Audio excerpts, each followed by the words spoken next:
Alur cerita The King episode 1. Halo Gabuters, hari ini saya akan membagikan ulasan drakor yang dibintangi oleh Babang Tampan yaitu Lee Min Ho. Film ini dirilis tahun 2020. Film yang menggabungkan unsur sains seperti dunia paralel dan kuantum. Hal tersebut membuat saya semakin tertarik karena menyisipkan sains yang sangat jarang dilakukan drakor pada umumnya.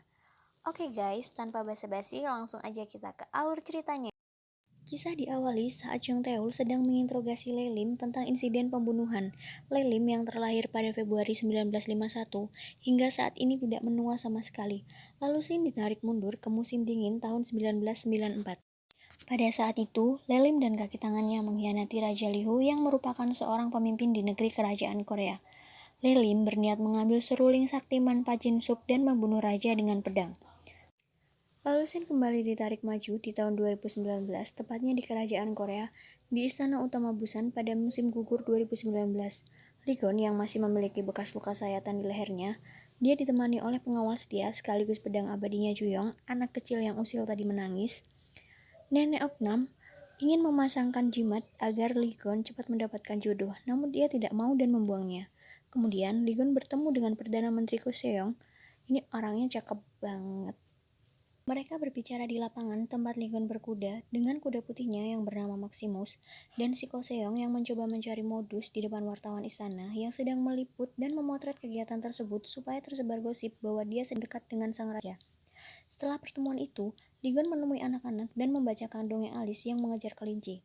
Selesai mendongeng untuk anak-anak, Lee-gon mengikuti perlombaan dayung di sungai. Lomba itu dikawal ketat oleh pasukan istana kerajaan Korea. Hingga tiba-tiba ada dua orang sedang mengejar seorang yang mengenakan jaket bertudung kelinci. Mereka mengeluarkan tembakan dan membuat Joyong yang bersiaga untuk melindungi Lee-gon. Lee-gon yang melihat wanita berjaket kelinci itu langsung mengejarnya.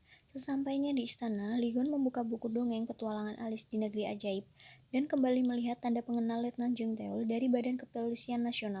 Di dimensi lain, tepatnya musim gugur 2019 di Republik Korea Selatan, seorang letnan bernama Jang Tae-ul dan timnya melakukan rencana untuk menangkap pelaku judi ilegal. Di waktu yang sama, Raja Lee-gon kembali melihat orang yang memakai jubah tudung kelinci itu dan mengejarnya. Hingga Lee-gon tiba di sebuah gerbang dimensi ke Republik Korea Selatan dan dia pun mencoba masuk ke gerbang tersebut. Jung Tae-ul lalu memperlihatkan pengenalnya sebagai detektif dan Lee-gon melihat tanda pengenalnya itu sama seperti yang ia simpan selama ini.